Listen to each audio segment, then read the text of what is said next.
thought I was gonna choose a career before I choose my principles, my manhood. So I said, okay, cool. We're talking shit. How many times I come in? You got something to say?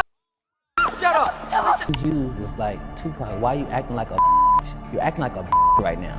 You're acting like a straight Let's step outside. This is what I hear. Fire me from this $100,000 movie because I ain't gonna play no gangbanger who's a Muslim.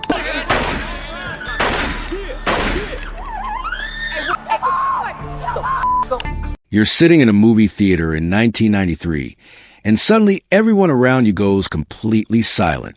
Not the good kind of silent where people are paying attention.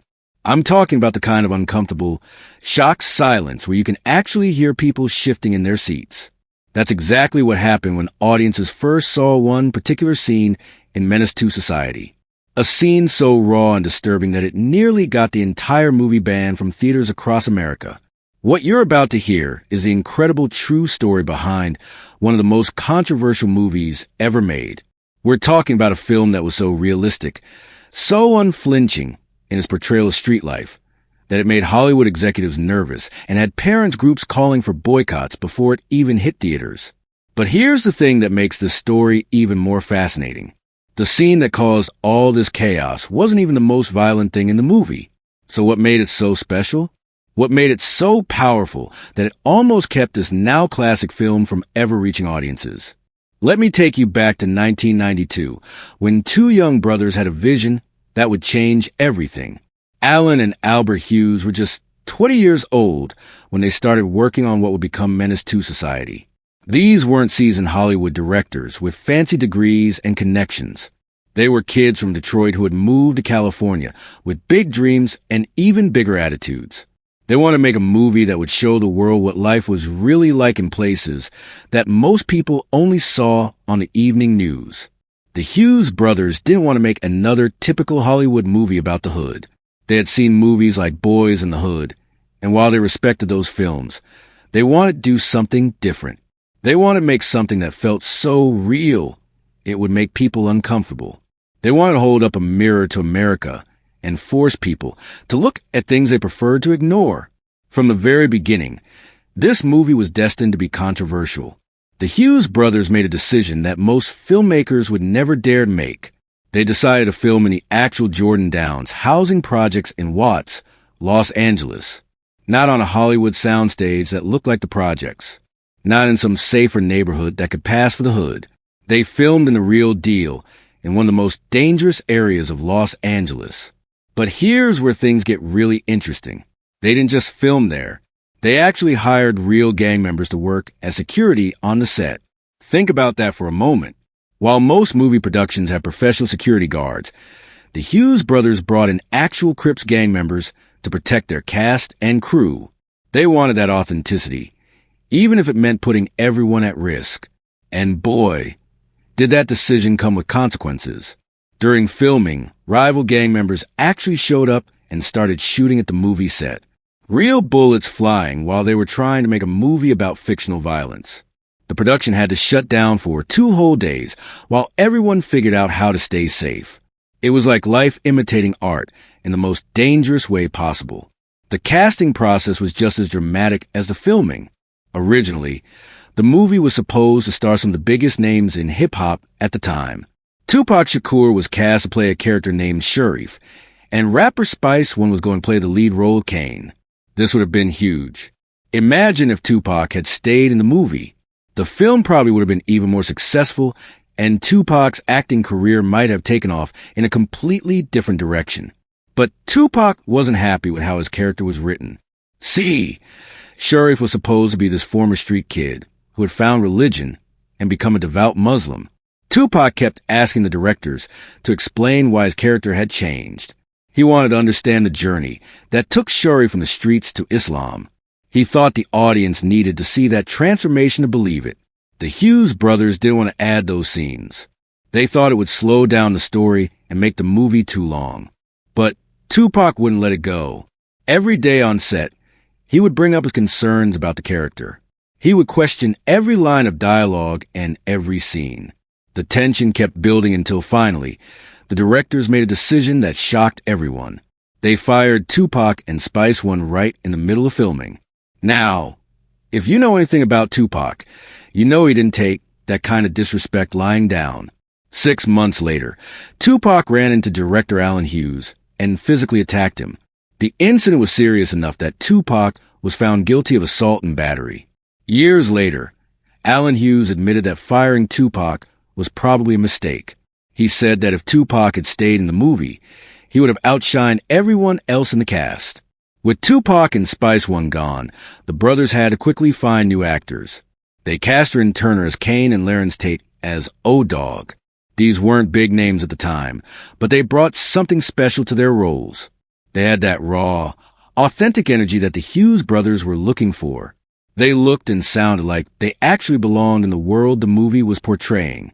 When Menace to Society finally hit theaters in May of 1993, it was unlike anything audiences had ever seen. The very first scene set the tone for everything that followed. Kane and O-Dog walk into a Korean-owned liquor store to buy some beer. What starts as a normal transaction quickly turns deadly when the store owners make the mistake of treating the young black men with suspicion and disrespect. In just a few minutes, both store owners are lying dead on the floor, and O-Dog is calmly taking money from the cash register like nothing happened. But here's what made this scene so shocking. The violence wasn't glamorized or dramatized like in other movies. It was sudden, brutal, and meaningless. There was no cool music playing in the background, no slow motion shots, no heroic speeches. Just two people dead for no good reason, and two young men walking away like it was just another day.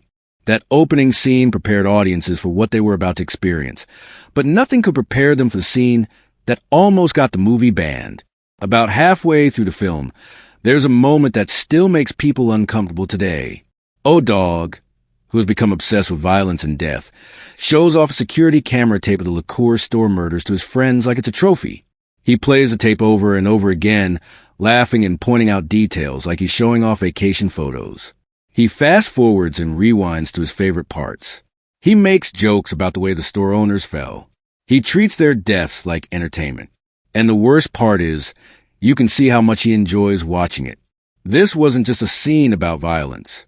This was a scene about how violence can become normalized, how young people in certain environments can become so desensitized to death that they start treating it like a game. The Hughes brothers weren't trying to glorify this behavior. They were trying to show how disturbing it was. But many people didn't see it that way. When test audiences first saw this scene, the reaction was immediate and intense. People walked out of theaters. Parents groups started organizing protests before the movie was even officially released. Theater owners worried about potential boycotts. Some cities considered banning the film entirely. The controversy wasn't just about the violence itself. It was about how the violence was presented. Other movies had shown people getting killed, but they usually showed consequences. The bad guys got punished. The good guys learned lessons. Justice was served somehow. But Menace to Society didn't offer that comfort. It showed violence without redemption.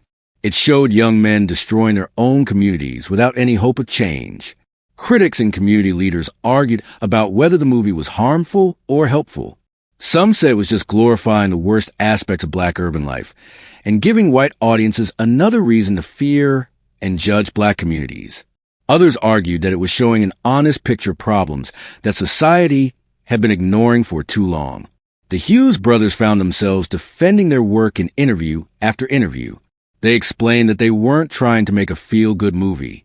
They weren't trying to provide easy answers to complicated problems. They were trying to show the world what life was really like for young black men growing up in certain neighborhoods. They wanted to make white audiences uncomfortable because comfort was part of the problem. Albert Hughes said in one interview that the movie was primarily made for white people who had no idea what was really happening in places like Watts. He wanted them to see the hopelessness and the cycle of violence that kept repeating itself generation after generation. He wanted them to understand that this wasn't just entertainment. This was real life for millions of people. But the movie wasn't just controversial with white audiences. Many people in black communities were also divided about whether it was helpful or harmful. Some felt that it reinforced negative stereotypes and gave ammunition to people who already had prejudiced views about black people. Others felt that it was finally showing the truth about problems that had been ignored for too long. The scene with O-Dog and the security tape became the focus of most of the controversy, but it wasn't the only disturbing moment in the film. The movie was filled with casual violence, drug use, and hopelessness. Characters died for stupid reasons. Good people got caught up in bad situations. Young men with potential threw their lives away over petty disputes. What made it even more unsettling was how realistic it all felt. The actors didn't look like Hollywood pretty boys pretending to be tough. They looked like they could actually be from the neighborhoods they were portraying. The dialogue sounded natural, not like it was written by screenwriters who had learned about street life from watching other movies. The Hughes brothers had done their homework. Before writing the script, they interviewed real gang members and spent time in the communities they were planning to portray. They wanted to get the details right, from the way people talked to the way they dressed to the way they handled conflict. That attention to detail made the movie feel almost like a documentary at times. When the movie was submitted to the Motion Picture Association of America for a rating, there were serious discussions about giving it an NC-17 rating, which would have severely limited its theatrical release. An NC-17 rating meant that no one under 17 would be allowed to see the movie, even with a parent or guardian. Most major theater chains refused to show NC-17 movies, and many newspapers wouldn't run advertisements for them. The Hughes brothers knew that an NC-17 rating would essentially kill their movie before it had a chance to reach its intended audience. They worked with editors to trim some of the most extreme content, but they refused to compromise the overall message. They managed to get an R rating, but it was a close call. Even with an R rating, many theaters were hesitant to show the film. There were concerns about potential violence in theaters, especially given that the movie dealt with gang culture. Some theater owners worried that showing the film might attract the wrong kind of audience or lead to confrontations between rival groups. But despite all the controversy and concerns, Menace to Society became a success. It made almost $30 million worldwide, which was impressive for a low-budget film with no major stars. More importantly, it started conversations about issues that many people had been avoiding. The movie received mostly positive reviews from critics who praised its unflinching honesty and powerful performances. Roger Ebert put on his list of the top 10 films of 1993.